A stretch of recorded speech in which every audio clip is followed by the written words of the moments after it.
Tony, and do we have to do it again? Well, episode 9 comes after 8, so here we are. We have to be here, and we just got to keep on this journey. We still haven't won the lottery, but I really feel it is going to come soon. And to be honest, Tony, I'm actually in a fantastic mood this week, and the reason is Saturday night, Newcastle United absolutely blew Arsenal and Mikel Arteta away. But Tony, I imagine you're probably feeling a bit stressed after watching the game. Yeah, I don't know, you might be kind of feeding off my vibe initially, Chris, because, I am feeling a bit down and a bit stressed. Funny enough, the vibe you set is actually quite apt, because this week, our topic of the week later is about the stresses of life. And I guess the reason why we're talking about stress is that it affects us daily. It affects, I guess, everyone that experiences stress at some point in their life. Absolutely. Maybe daily, maybe stress is a part of their normal daily routine. But believe it or not, last week, 2nd of November, it was National Stress Awareness Day. So I believe it's always at some point of the first week of November is when it's Stress Awareness Day. And it's good, I think, to spend some time to acknowledge stress. Well, sometimes it can be crippling. It can affect your life in severe ways, and also those around you. So one of the things that comes to mind, we're playing the lottery, and the reason why we want to win the lottery is that we want financial freedom, because let's be honest, Chris, money is the root to a lot of stress. I don't know if you agree with that, Chris. It absolutely is. And it's just thinking about, okay, how am I going to provide for me, for the family? And if you were to win the lottery, that just eases a lot of those issues, because you may never have to worry about where your next penny is coming from ever again. Yeah, I mean, I guess that's probably getting me in a better mood, Chris. It's like the idea of winning the lotteries, and I hope majority of my stresses will kind of disappear. So I think that's why we're doing this, and I think that's why people play the lottery, to kind of really ease the stress. Money stress isn't just knowing that you're fine. You're good. You don't need to work. Your mortgage is covered, car payments covered. Private school for your kids covered. Things Tony, are pretty rosy. I'm glad you bring all of that up, because in just a moment I'm going to talk about how we can use mathematics to help you win the lottery again, and some more tips which we like to do on the podcast to help our listeners on that journey, of how they can use mathematics to just bring that jackpot towards them. But I don't feel that we should skip over the Newcastle Arsenal game. I could tell you were trying to do that. Obviously, it was a fantastic... I watched it down the pub with some other Arsenal mates. Oh, yeah. For all our listeners, I did invite Tony, but he doesn't drink more than half a pint a week anymore. But it was brilliant, and there was another Geordie in the pub. Oh, yeah. But pretty much everyone else in the pub was Arsenal fans. But it was just it was like a throwback match, wasn't it? It was just crunching tackles, great atmosphere, pouring rain, and it was just good to watch in that atmosphere in the pub with a few beers. I know it was controversial, the winning goal. The ball has been shown conclusively it was in play. I know the foul was a bit controversial, and I even said at the time, if that were the other way around, I'd probably be annoyed about the foul. But Gabriel kind of stoops. I don't know what he's trying to do, but he's almost backing into Joe Linton. Joe Linton's got nowhere to go, so that's why the hands come out. And I think, for once, VAR have probably done the right thing. They haven't intervened, because there's no clear and obvious error. I just thought, let's cut them some slack. They're all humans. I think it was Mikel Arteta who said this a few weeks ago. All referees, they're humans. They're just trying to do the best they can. 5 weeks ago, I believe, when it was Liverpool, wasn't it? I think there's only 3 words that I again repeat from Arteta, and that was embarrassment. What else did you say? Disgrace. Yeah. And what was the third one? Well, he said unacceptable. He said all 3 of those about 50 times. Yes, and I have to agree. And I think each word was for all those 3 incidents. Okay, I haven't seen the True, up to date yeah. about the ball being out of play. It looked out of play to me, but I think there's some evidence that it might have been in play. Fair enough. Andy Gray's got the evidence, and Richard. Oh yeah, Keys. he's a pillar of integrity, isn't he? He always upholds the law of the game. I'll tell you that much. Second one was, I think, the blatant push on Gabriel. I mean, it's 2 hands behind his back. I mean, I say that's a foul day. Third one is, I don't know, the offside rule. It says you need to have 2 players behind the ball, and usually that 2 player includes the goalkeeper and 1 defender. You know, you can argue that was offside. Well, it's still a grey area about how it was still in play or who. And did it touch? Play. Did the ball come off Gabriel? It looked like it came off Linton, but hey, it's done now. So that added to a lot of stress for me. And this is probably what we're going to explore in the episode of. Okay, it's stressful at the time, but we can move on from it. And what it does do, the table's looking really tasty now. You know, it's got a bit closer. Newcastle, we're back in play a bit, so. I'll let you leave that one behind because I want to alleviate the stress just a little bit for now. Thank you, Chris. Thank you. And why don't we explore how we can use maths to win the lottery yet again? So, Tony, I just saw something online when I was again looking at some of these tips around how we can win the lottery. What do you think the odds are in the UK with the lotto of winning it? It's like millions. 20 million. It is a 1 in 45 million chance of winning the UK lotto, which I'm sure you'd agree is long odds. Can I quote Dumb and Dumber? Yes, please.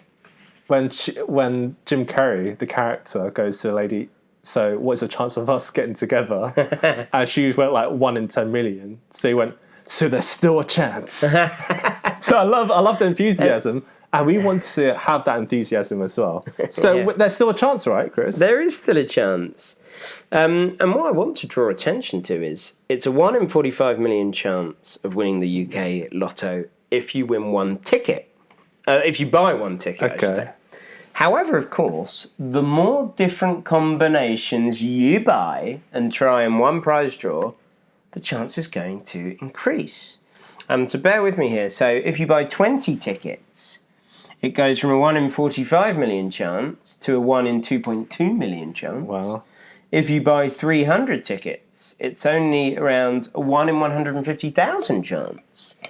Now, what I'm thinking is, it doesn't even have to be that every single week, for example, we buy 20 tickets or whatever. But how about save up? So instead of playing 1 ticket every week, you save up, and then every 20 weeks you play 20 tickets.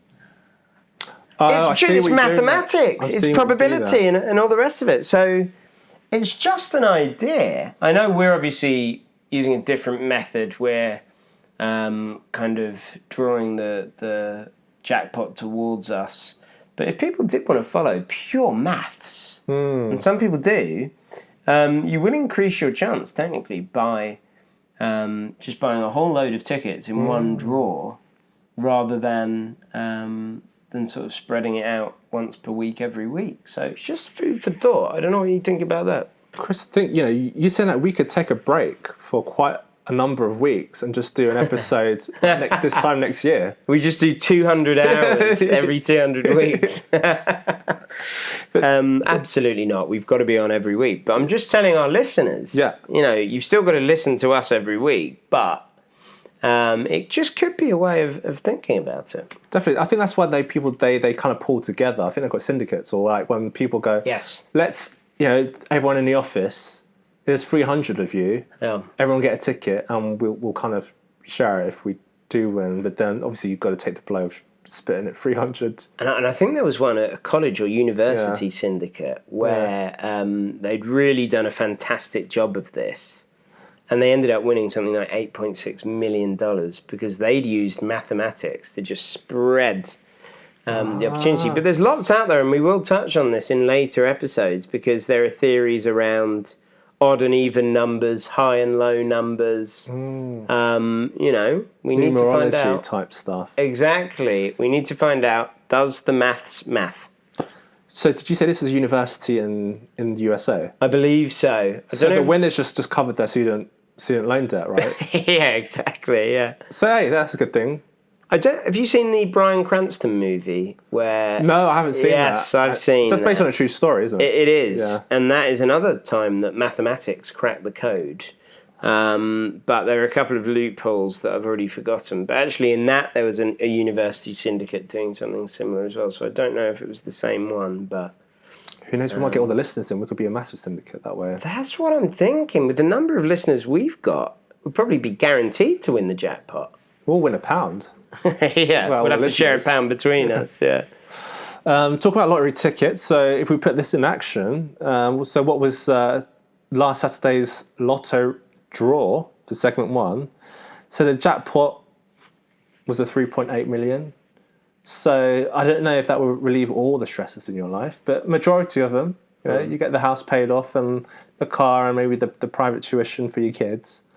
And then what were the winning numbers? So the winning numbers were 20, 37, 39, 52, 54, 57, and 43. So machine name was Arthur and ball set 7. So what were my numbers? So they were 3, 10, 14, 30, 37, and 55. And only the one match this week, so that was number 37.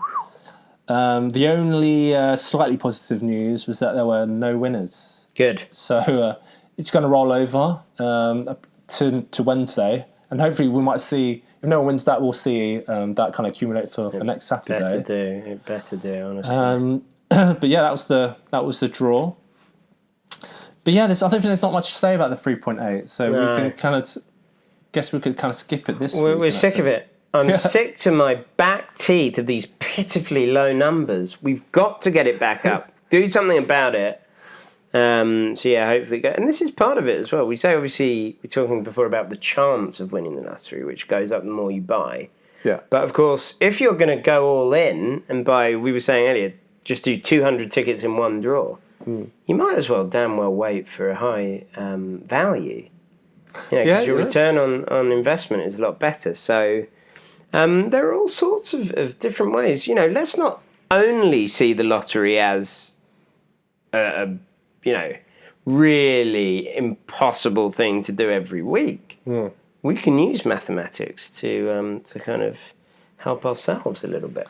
And if that 3.8 million is kind of stressing us out, maybe the people that are listening, so it's not high enough, the stress over, take action.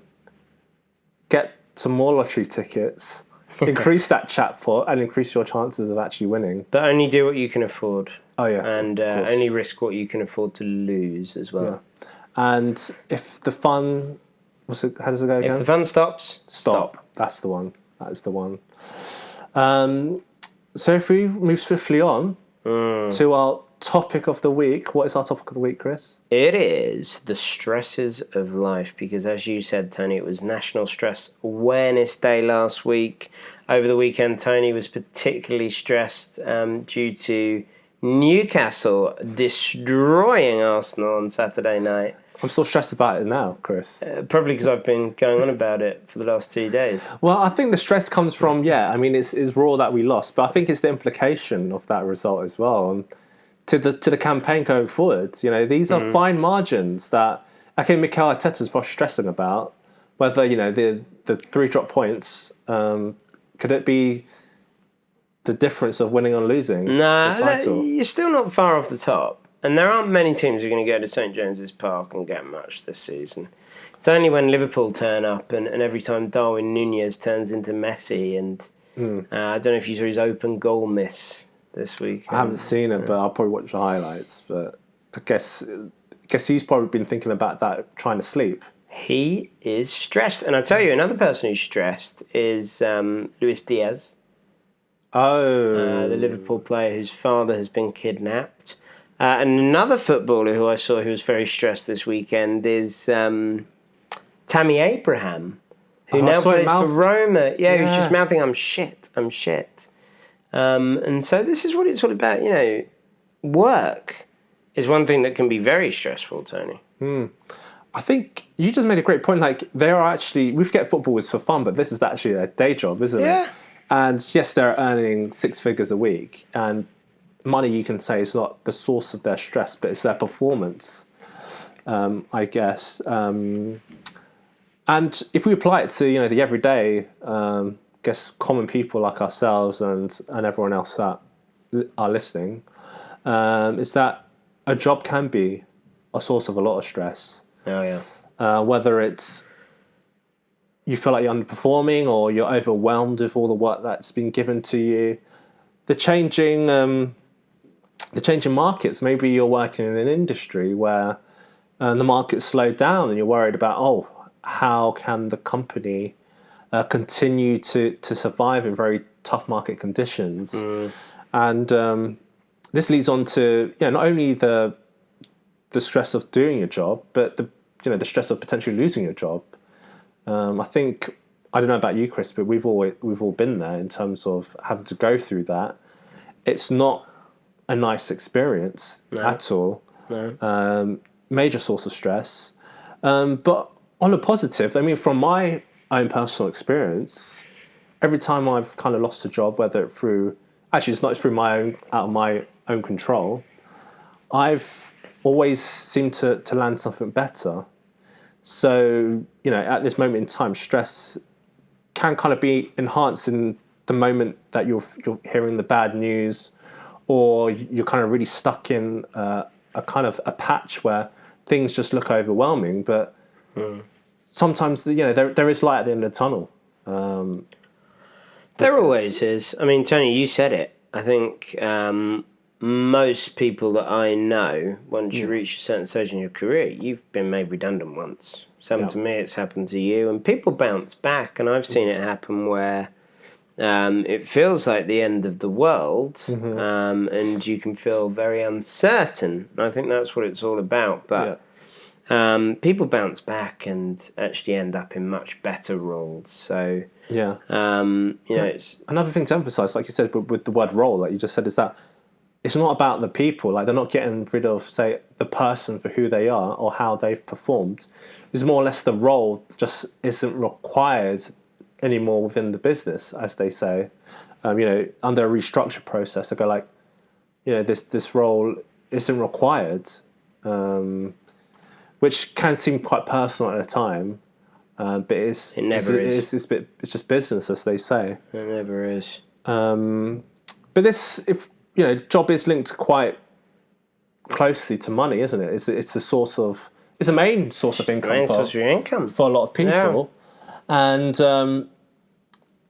it's such a hot topic, especially for us, because this whole podcast is about winning the lottery for financial freedom. And I mean, that's really the goal for me, is to win the lottery. So I don't need to be stressed about money. I think a lot of people are kind of, like you said, Chris, earlier, is that money to just pay for bills and the roof over your head going forward. And the lottery can solve that in a way going forward. And it has for millions of people around the world. Yeah, nearly every week, really. At least tens of thousands of people. And they sold it for those people. And why can't that be us, Chris? It will be us, Tony. There's no doubt about it. Another big point, and obviously we've talked a lot about the various different types of stresses, but what can you do to relieve stress, Chris? I mean, what do you do to relieve stress? Well, Tony, what I've been doing in the last couple of days to relieve my stress is watch keep it clean. Oh, sorry, Chris. Is watch back replays of Newcastle Arsenal that was on Saturday night. And I've done that several times, actually, over the last couple of days, and it's really helped me out. But yeah, there's lots of ways to do it. I think people will talk about exercise. Okay. They'll talk about man's best friend that we've talked about before. Yeah. The dog. We love the dog on this podcast. And I think that what's beautiful about man's best friend or any pet is they're there to comfort you no matter what. They can't talk, so you can't offend them, and they can't really offend you. A man's best friend, above any other pet, is the most loyal. So that dog is going to be by your side no matter what. And I think that's why people talk about man's best friend as being one of the best tools for stress. But Tony, what I always think about, I like to go back for the explanation as to why am I feeling stressed? Why am I anxious? And it's fight or flight, isn't it? It's that primeval thing. So I'm sure most of our listeners know. Let's pretend you're in the woods. It's dark. It's late. You hear a growl. It's a bear coming towards you. And your stress hormones are going to trigger changes in your body through the sympathetic nervous system, which causes this fight or flight. Are you going to run away from the bear or are you going to take it on? Tony, what would you do if you're in that position? Would you fight it? Would you run away or both? The thing is, it's fight or flight, right? You just said both. I'm saying it's fight and flight. Nice. So I'll give it, I'll sock one in its nose and then run away. To buy me more time, right? It does. Yeah. It's a bit of a delaying tactic. Actually, I'll probably knock it out with the power I have in my fists. Yeah. And I think that's actually a really good way of looking at it, because if you can rationalise, right, why do I feel a bit anxious now? It's fight or flight. Actually, the fight in itself can be quite useful. You almost think, right, I'm going into battle. Yeah. And this is my opportunity. So let's say you've got a big presentation to give at work. Preparation is key in the first place. Fail to prepare, you prepare to fail. I like that one, yeah. Which is a good one. But as long as you're prepared, okay, you feel a bit nervous, whatever. What I would do is think to yourself, okay, this feels like I'm nervous. Actually, I'm excited. I'm ready to go into battle here and show what I can do. And of course, we all know that slow, deep breaths are your most powerful weapon against fight or flight, because, and I read this out, slow, deep breaths tell your body that the danger has passed and trigger the parasympathetic nervous system, which is the rest and digest response.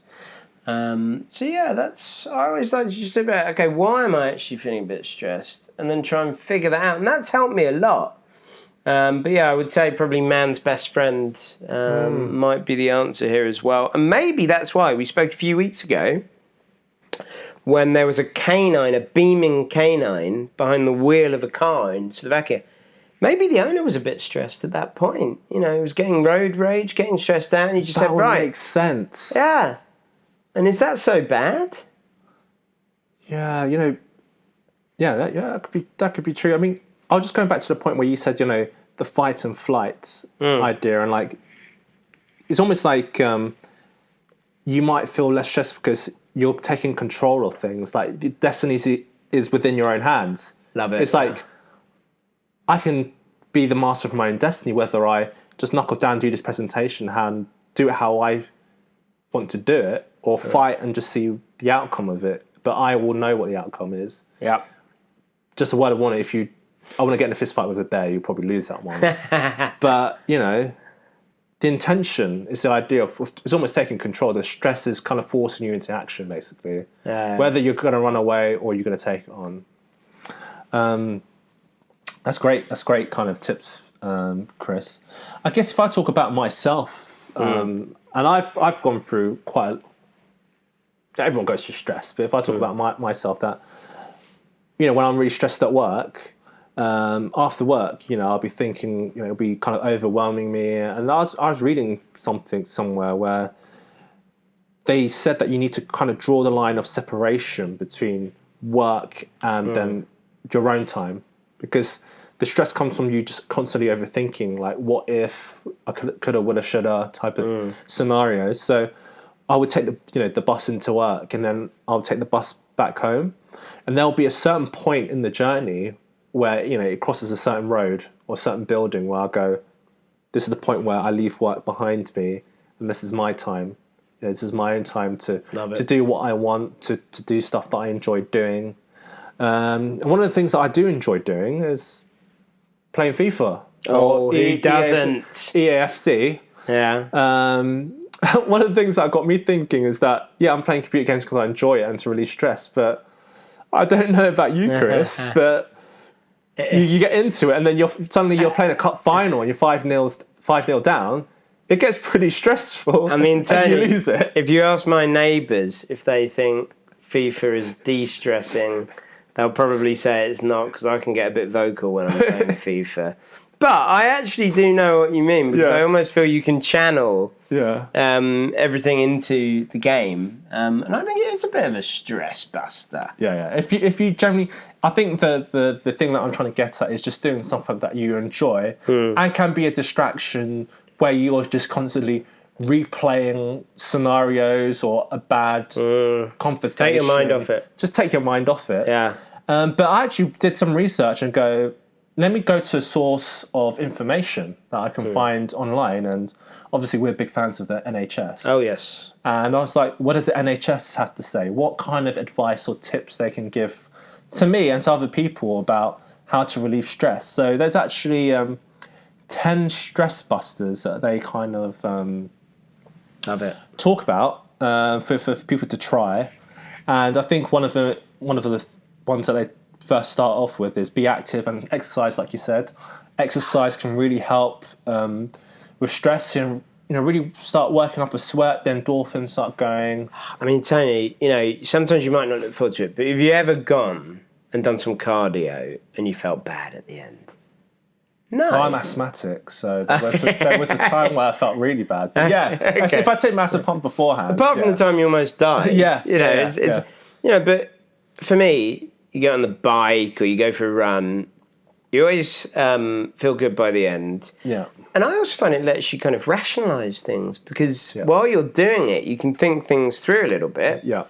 And as you say, you're probably in a bit of a better mood and more clear-minded by the end of it anyway. Yeah. And so I find that a really good way of feeling good about myself. Yeah, no, definitely. So you're actually I think a lot of people can agree that exercise is really a winner there. Absolutely. And it might, stress will help. Exercise will help with kind of your own kind of perceived view of yourself. You're getting healthy. You might be getting fitter. You're getting stronger. Next one is take control. So that's something that you said before. The fight or flight. If you think you can't do anything about your problem, your stress can get worse. So that feeling of loss of control is one of the main causes of stress. So if there's anything you could take action in doing, can definitely help with relieving stress. Connect with people. Yeah.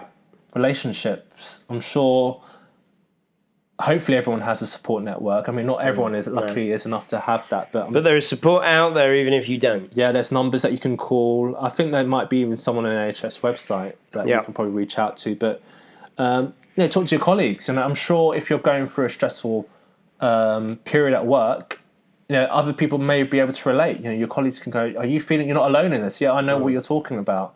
Is there stuff that we can do to escalate to someone to help relieve and improve the situation?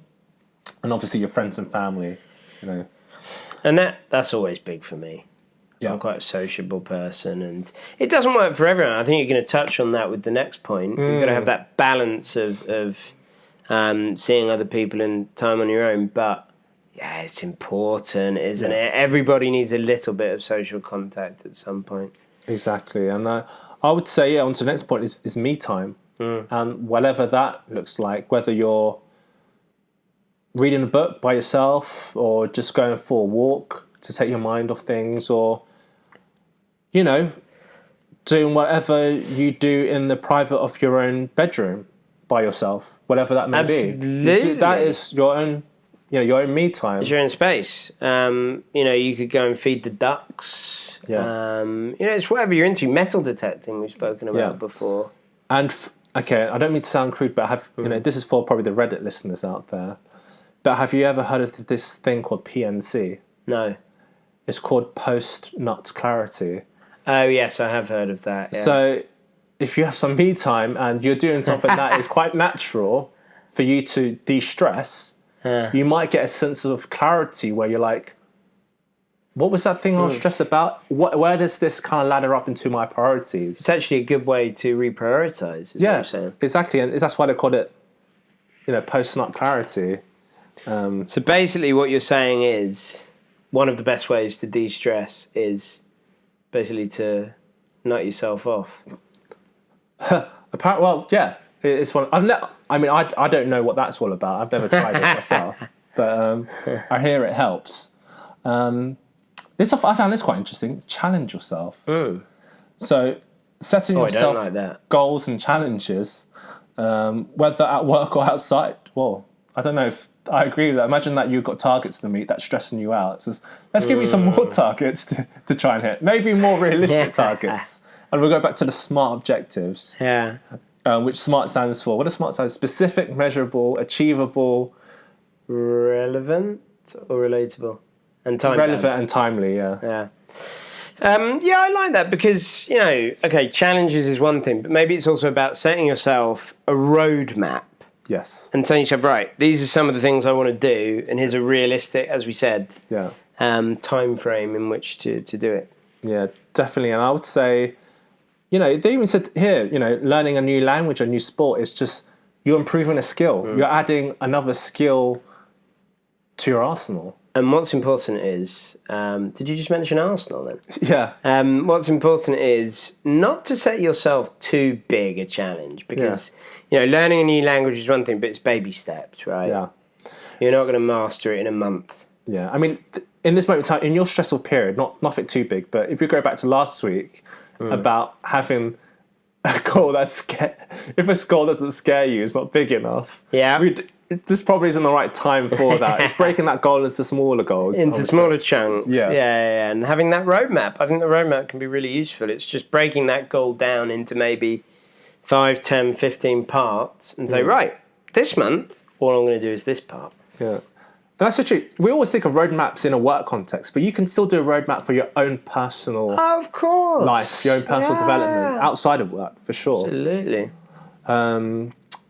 Next one is, avoid unhealthy habits. So what?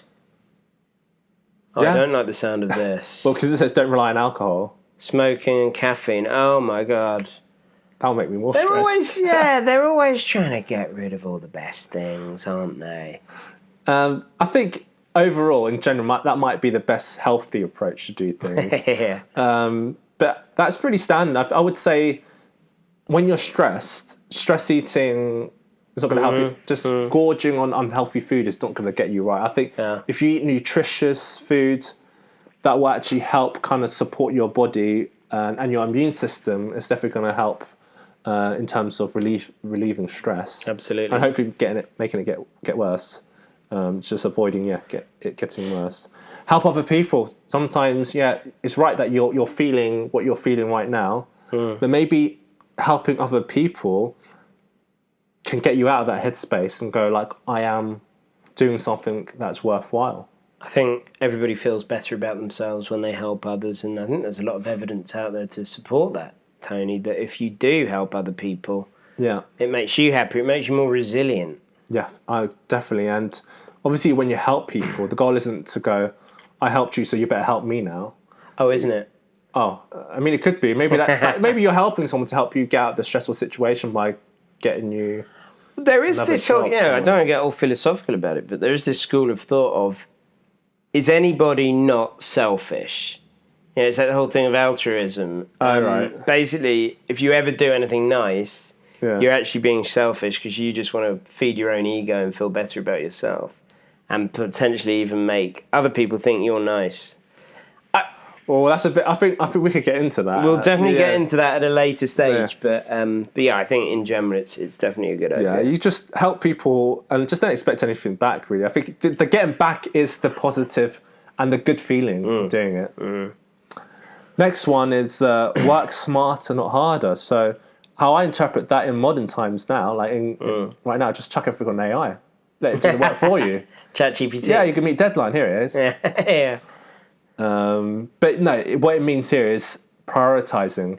I think the stress comes from when you've got so many things to do, you feel like you're drowning. This is where the stress comes from. Like, what do I do first? It's almost like speak to your manager or colleague to go, help me prioritize. I can't do all the 100 things in one go. What are the first 3 things that is the most important that I could focus on right now, and then the next 3 next week and so forth. Last one, okay. This could be a little bit patronising, but I have to say it. Yeah. try from to the be NHS. positive. Yeah. I agree. We've spoken about this before, Tony, where it does help because you get yourself in the right mindset straight away. If in the morning you look out for the positives and think about what are the good things that are going to happen to me today. And I think if you always try and stay in that mindset, you just get used to it, really, rather than thinking about the negatives. Yeah, I mean, it's true. You can always look at things in a different way. It's just that at that moment in time when you're stressed, you're only seeing it from one angle, aren't you? And Tony, That's not to say it's not wrong. It's wrong. It's just a lot of the things we do stress about and that we're nervous about, deep down we know maybe we're going to learn something from this experience. You know, the only true mistake is one from which you learn nothing. And Tony, the way I look at it is you're always learning. And there are a lot of experiences that we go through that we think are awful at the time. Yeah. Probably if we were to look back now, a few years back, that was the best thing that ever happened to me. Yeah, things like that. So, I think reframing it, as you say, can be useful as well. this leads me to when outlooks or like having a positive mindset. What I was exploring when I was really stressed is the idea of affirmations. Looking at what can you. Oh yeah, there's one just above your head. I mean, that's quite a general one. It's love yourself, but that's what the roots of it really is. It's just every day. I believe Tony Robbins has a list of statements that he looks at every morning to get him pumped or to get him in that positive mindset. You've got a few as well. What are they again, Tony? Just stuff like okay.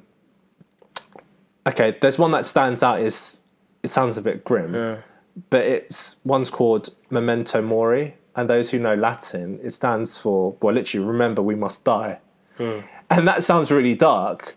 But the reason why I like that one is that if you know that we're all mortal and we're going to eventually die, everyone's going to eventually die, that knowing that you're going to die can really appreciate that you're alive.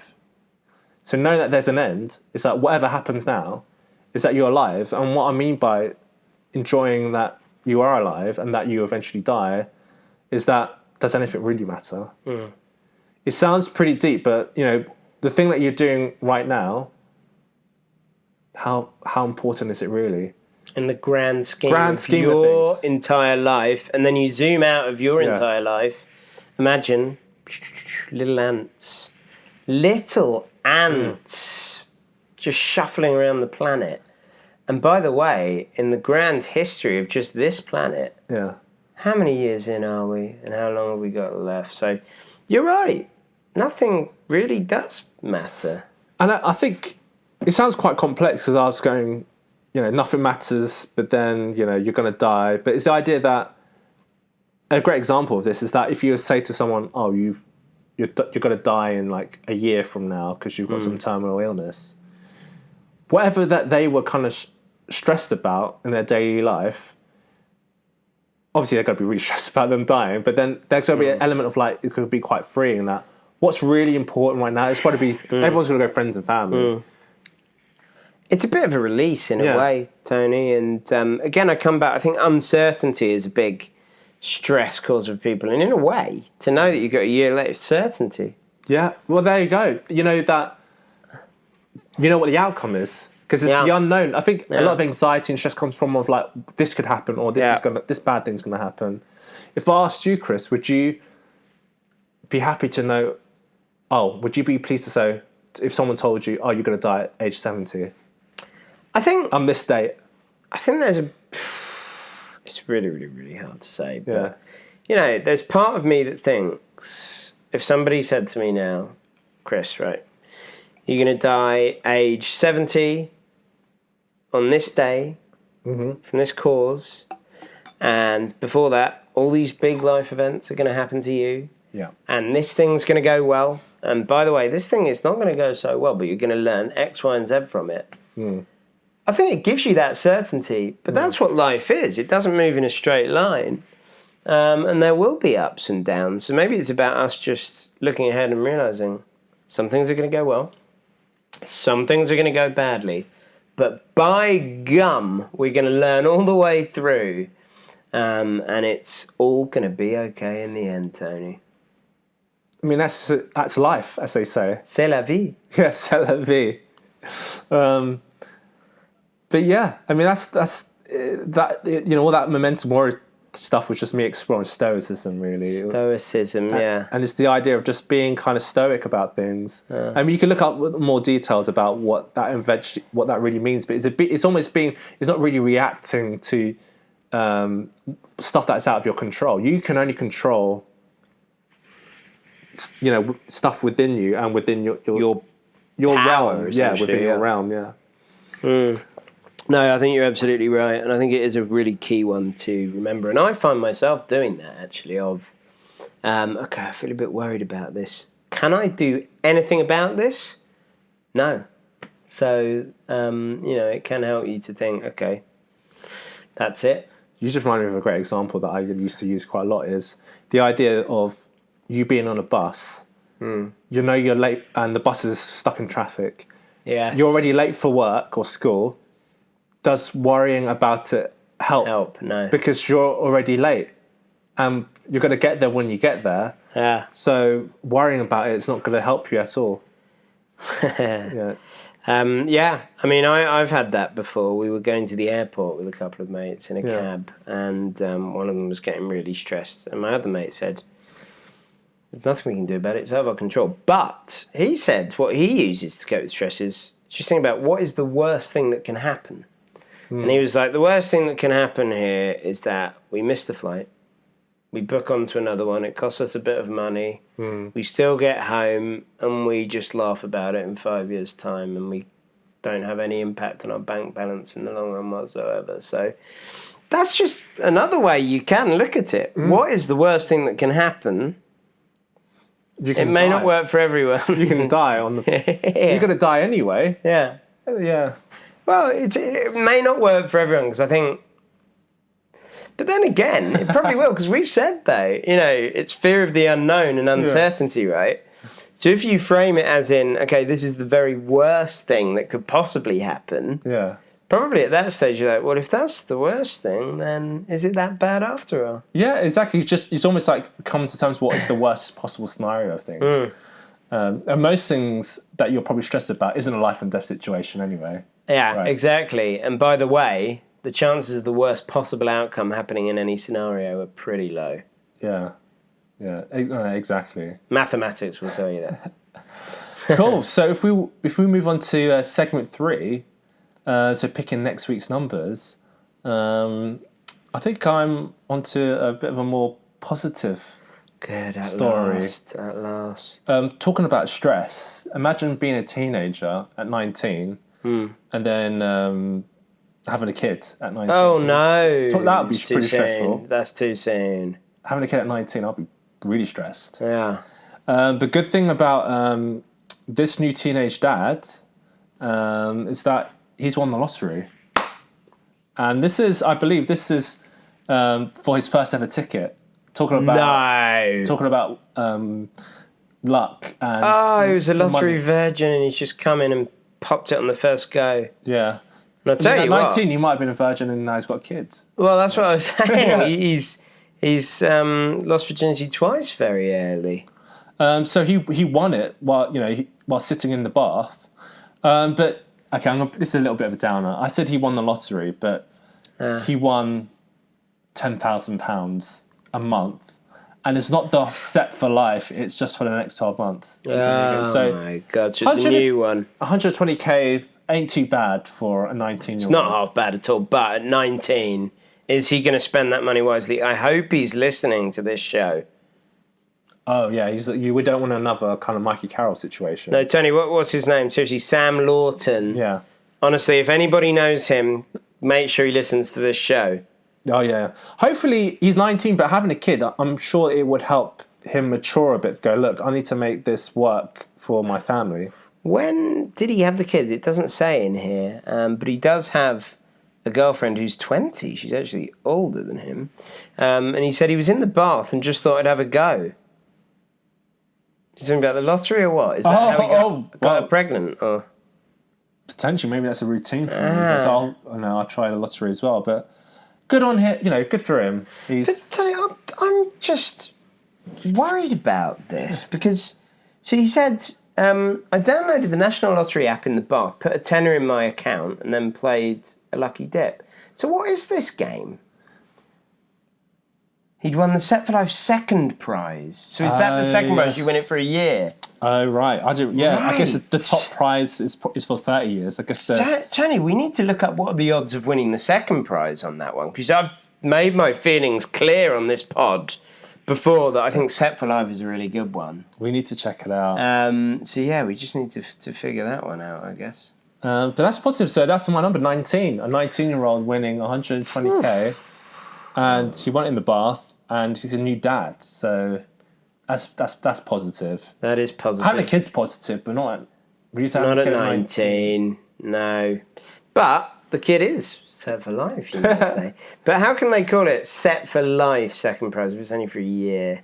Set for a year. Set for a year. But no, it'd be weird to go set for a year. It wouldn't have the same ring to it, would it? But yeah, moving on to my first number, Tony. And I don't know if this is positive or not. There is a bit of a silver lining to it, but a tarantula has caused a road collision that left a motorcyclist in hospital. And you might be thinking to yourself, how in all that's holy could a tarantula have got involved? I know they can be big, but to cause a road collision. But what happened is a tarantula walked out across the road in California, in Death Valley. A Swiss couple braked to avoid killing the tarantula. So my first question is, if you're driving along and you see a tarantula, are you really going to brake and swerve to avoid it? I've never heard of a tarantula being on the road before. I mean, I could get like a deer or a rabbit. You'd be, I don't want to kill it, but hey, I'm not the biggest fan of tarantulas. So I might have chosen a more kind of. If it were you, Tony, I think you'd put your foot to the gas. I just thought, is that a pothole? And just tried to get rid of it. Do everyone a favour. Yeah, but anyway, so they braked to avoid killing it, which really was somewhat foolhardy because a 24-year-old Canadian motorcyclist then ploughed into the back of them. And what I'm even more worried about is the poor kid, knocked off his motorbike, and then he's knocked off it onto the road right next to the tarantula, no doubt. So, loser all round in that one. But yeah, if they would have killed the tarantula, they would have avoided an insurance cost for the 24-year-old and potentially any kind of injury. They chose the wrong choice. Yeah, Sorry. I'm not going to comment because I was going to say the silver lining is that the US National Park Service has said or confirmed that the tarantula walked away unscathed. So, my goodness, the tarantula was the only winner in all of that. But yeah, I'm going to go with the number 24, which is the age of the Canadian motorcyclist, but controversial for sure. Yeah. What is the tarantula doing on the road? It should see these things. It's got 8 eyes. It should see these things coming. Okay, so I guess for the next number I've got is, it's very it's lottery related. We're keeping it very relevant this week. Is the luckiest lottery winning couple ever? Ever? Yeah, they've won £1 million $1 million jackpots 3 times in just 5 years. So picture this. We're just trying to win it once. They've won it 3 times in 5 years. What's their secret? You know what? I did read up on this a little bit in more detail. So I was like, okay, how did they win it? Well, they're just all lottery tickets. So apparently 2 of them were scratch cards. So, they're diversifying in terms of their kind of opportunities to win huge sums of money. And the third one was actually a lottery ticket. All £1 million $1 million jackpots. So you could say it's not the 3 million. biggest It's 3 million altogether. But the only thing that I can see that is part of their kind of approach is they've been playing it for 20 years. So consistency is key. So I've done 15. So I've got I'm still 5 more years to go. 5 more years to go, but I don't really check out scratch cards as much. Okay, I do play the odd game on the instant win games. But Tony, only now have we started to consciously draw it towards us. So, I think we're on the right track. I just want to say, though, 20 years, and it sounds to me like these guys, I mean, I don't want to speak ill of them, but just buying scratch cards here, scratch cards there, lottery tickets here, probably going down the casino, trying all sorts of stuff, gambling about this. Have they actually even made a profit? They've been doing this for 20 years. They've probably only just broken even. So I don't know about these guys. It does sound like they've been going quite mad. Yeah, I mean, hey, they could say they're lottery winners, but whether they're in the plus or the minus, I think it's worth exploring, really. But yeah, it's just not like the Powerball. This is like £1 million jackpot 3 times. So dollars. Sorry, I keep thinking of pounds. But yeah, so 3 times. So my number is number 3. Lucky for some. But yeah, so Tony, I want to go with the number 6, and this is actually tragic news. Second person to receive experimental pig heart transplant dies nearly 6 weeks after procedure. So, as it suggests, this is the second person who's received a pig heart transplant, and apparently pigs, believe it or not, are quite suitable to be donors to humans in a number of ways. They're quite similar to, I think the organ sizes are quite similar and things like that. So I think the 2 people who've received the heart transplant so far have both sort of been terminally ill. And they just want to kind of give back, help people understand this research. So it was just 6 weeks after the procedure. I think the first person who got this last year was maybe 2 months. So it doesn't seem to last too long at the moment. But I just thought, isn't that great to see people who are terminally ill giving back, so paying it forward, if you like. I'm going to die anyway. I might as well see what good I can come out of it. Like, let's let doctors do the research, see if this works. It's almost a roll of the dice, isn't it? If it works, then great. But if it doesn't, hopefully we make some learnings out of it, right? I mean, all I can say, Tony, I really wish that pig heart transplant would have saved his bacon. I really do. The first thing when you told me about this story is that something that I always thought about is that I reckon humans would taste like pork. And that sounds a bit dark. Because I look at a pig skin, I look at the texture of the skin, I'm like, if you had to guess of what humans taste like, I reckon we will taste closer to pork than, say, chicken or beef. I don't know what your thoughts are. Well, I mean, it literally says it here that pigs are the most suitable animals. Yeah, so we would taste like... And I love pork. Bacon. I'll be controversial. Pork might well be the best meat. I mean, think of everything you get out of it. You have a pork knuckle. Delicious. Bacon in itself. Yeah. Sausage. There's different types of sausage. Yeah. But, you get delicious pulled pork, ham hock, all the different... Spam. Yeah. That's my very favourite out of all the pork. But pork neck, pork belly. Hey... pigs are tasty, and I'm sure you're right that controversially, though we would never try it. Oh no. Human meat might taste similar to that. Yeah, I mean, this is just me assuming. I mean, so you only lasted 6 weeks, and that seems like less than the first guy you said was 2 months, 8 weeks. Yeah, I think the first guy was even longer. Yeah, so it's just interesting, and I think this guy, fair play to him. For just helping us understand a little bit more. But, hey, that must feel weird, mustn't it? You suddenly got a pig heart beating inside you. Yeah, I don't know if you would have... I guess it would still work, but do you feel like a bit of like a mutant or some sort of like...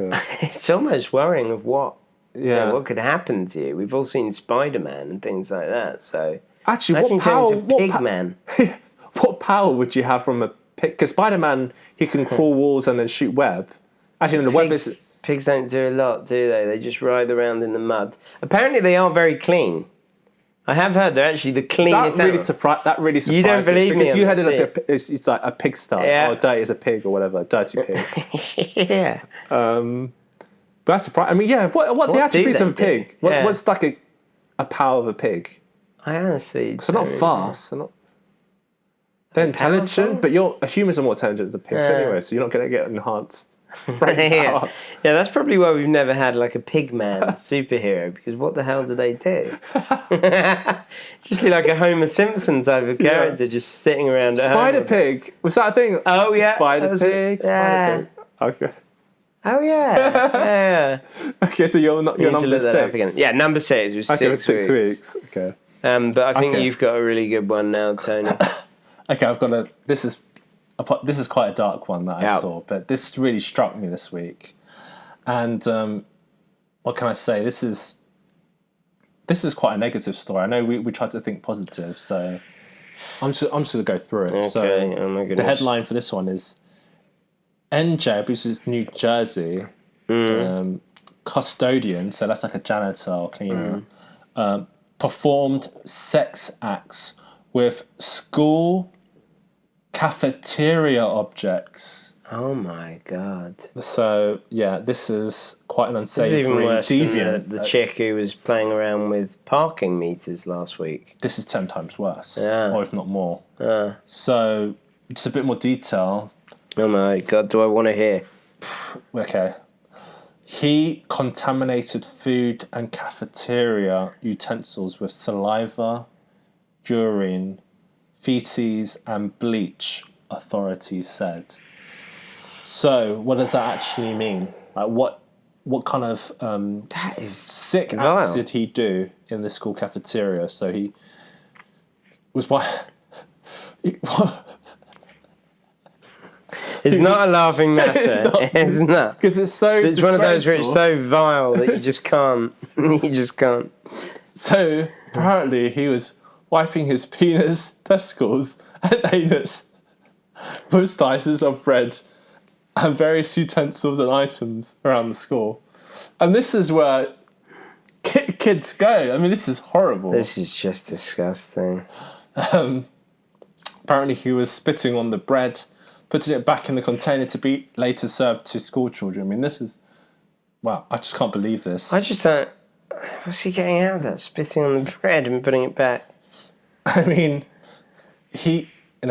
other things, I mean, these are the last two things that, again, this is in the article, is, he was masturbating, urinating on pillows and kitchen bowls, spraying bleach into cucumber container that was later served to students. I mean, this is almost going to the territory of trying to do harm. Yeah. I mean, all of it is vile and loathsome and disgusting. We condemn it in the strongest terms, but actually some of the bleach is probably the one where you can really cause some serious damage. Yeah, this is... At the end there. People try to kill people with bleach, and I would say all these things, like, he could be stressed out. Well, I mean, this isn't the right way about going about things, how to relieve his stress or whatever, is that this is just deplorable, first of all, and hopefully he gets the jail time that he Justice will be served. But yeah, I believe the number was 25 because, I mean, the picture of this guy, I mean, I'm not sure if we should show it, but he looks like a deviant. I mean, look at his eyes, he's like wearing mascara. Sick. But yeah, he's 25 years old, so that was the number that I was going for. Yeah, it's absolutely deplorable. But yeah, I'll leave it there. And this is just to kind of highlight to people that not to add more stress, but you gotta check, what kind of food you're consuming, just to make sure, because we don't know who's preparing or being around the food that you will consume. Oh my god. So yeah, just be aware. What a sick bastard, honestly. That really is bad, Tony. But yeah, so we just got one more number, and so normally we for all our listeners, we make notes, and so I've just put here Chris to reveal the last number on air. So I'm curious, Chris. I've gone for the number 10. I don't know if you can work out why I might have gone for the number 10. Is it football related? It might be. No, you didn't score 10 goals. Newcastle United match winner Anthony Gordon, our number 10, who put Arsenal to the sword on Saturday night. So I'll leave it there. I'm not going to say. I don't want to cause any more stress for you. So the number 10. So Tony, I don't want a positive for you, basically. Exactly. Yeah. So I don't know if you want to recap on those numbers. Sure. So in numerical order, the numbers I will be buying for this week's Saturday draw is 3, 6, 10, 19, 24, and 25. Brilliant. But Tony, before we wrap it up, we've got to get back into the email. And let me tell you, our mailbag is bulging. Our inbox is flooded. A bit like some of the affected areas by the storm last week. So a couple that I just want to get to. So we really like people who've been emailing in still about what they do if they won the lottery. And we implore anybody listening to get in touch. And they can email us in, can't they? Oh, yeah, of course. It's tony.win.lotto@gmail.com. And you can, of course, DM us on Instagram. You can find us on there. Or TikTok, Win Me the Lottery. Just YouTube, Win Me the Lottery. YouTube, they can leave a comment. Please do. However you want. So we got one from Becky in Oxford. And Becky says, and I really like this one, Tony, I would buy a used bookstore and just sit there reading books and drinking coffee. No one would know I'm rich. I love that one. So basically, Becky would just buy a used bookstore, sit at the desk, presumably at the front. People might come in. She gets a bit of social interaction. She gets to read all her favourite books, discover all kinds of literature from years gone by. And that's it. And it reminds me of You've Got Mail. Do you remember that movie where... Vaguely. Tom Hanks and... Meg Ryan. And Meg Ryan has that lovely old bookshop in New York. That's the kind of vibe I'm guessing. So you said Becky's from Oxford, so is she Oxford graduate then? Possibly. She sounds like the type, doesn't she? Would she be reading dictionaries in her bookstore? It might just be the Oxford English Dictionary bookshop. We don't know. I can imagine her with those big kind of round rim glasses, a nice Americano with oat milk, and just getting all snug. I reckon it's probably an oat latte. Oat latte, so okay. I'm going to be honest, Becky, no offence to you. But no, it's hey, that I think that's a nice thing to do if you're rich. Wholesome. It's wholesome, and it's giving back, isn't it? Bookshops are disappearing by the lorry load. Not everyone's. It's glad to see not everyone's just jumping on Amazon just to get their books and that. Bookstore seems to be more of a social place these days where people can do book site readings, whatever talks, all that type of stuff. Maybe we should do one on a podcast in a bookstore. Yeah, why not? Oh yeah. Do a live one with an audience. But maybe it's a good idea for Becky to actually have a cafe in there, kind of coffee shop within the bookshop, as we see quite often now. Yeah, that'd be... Yeah, I like that idea. Very, very nice. It will probably never be that busy, so she'll probably have enough time to be between selling the books and making the coffee, the barista style. She'll hire someone, won't she, to do all that stuff? I suppose she'll have enough. Yeah, as long as she wins more than 3.8 million. Oh, yeah. But then I love this other one. So Yuri has emailed in. I don't know where Yuri is or who they are, but Yuri says, I would hire a sushi chef and it would cost $45,000 per year for the chef and another $45,000 or so per year for the fish. If you extrapolate that, Yuri says it's only $7 million for 70 years.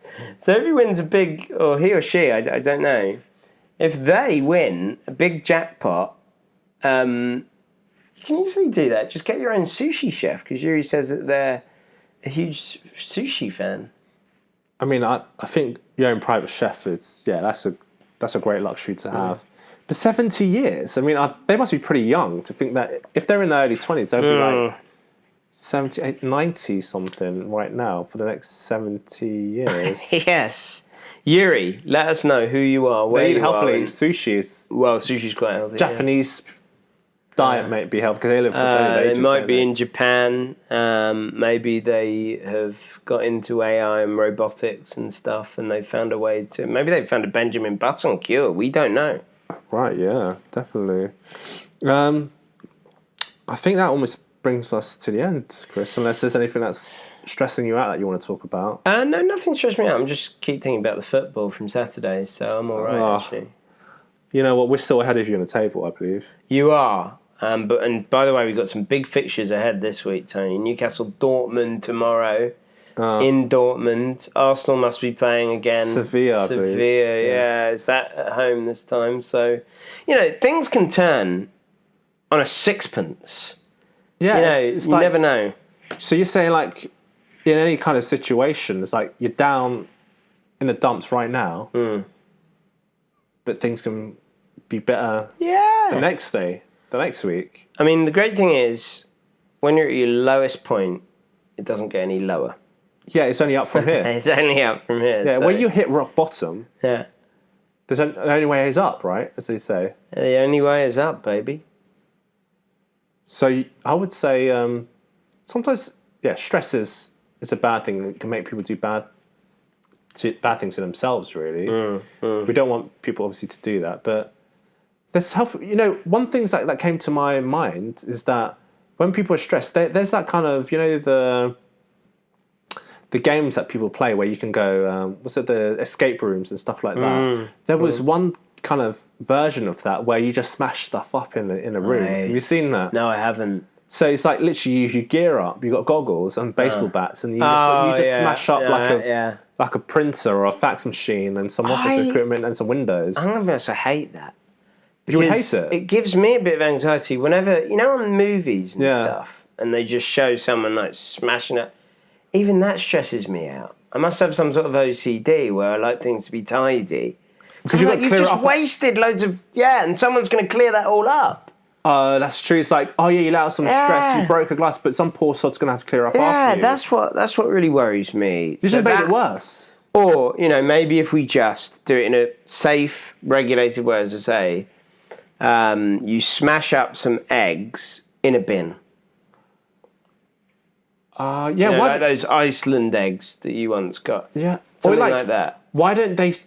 What things need to be smashed up that is for the good? Oh, right. So, maybe we go to a rubbish site, and actually it will be helpful to crush some rubbish, some litter. This is a great business idea. No, I think I'm trying to think of, what's a positive way to relieve your stress. Yeah. Or, I don't know, someone can go, hire me out, I could be a human punch bag. You just take it out on me. But that'd be 100 quid an hour. Yeah. I mean, it's a good source of income. Yeah, but is that legal, though? Well, if you sign a contract, it will be legal. Yeah, just do it on the dark web. No one else could do. You just don't gouge out the eyes, and don't, target my meat and two veg or hit anywhere that's kind of fatal. But cool. Anyway... I would say to listeners, just don't be too stressed. No. Take it easy. Everything's going to be fine. And we're here to talk. You can email us in if you ever need to. And you know what? We got the lottery for next week to look forward to. So we're going to try to win me the lottery. So we'll see you next week. Goodbye. Bye-bye.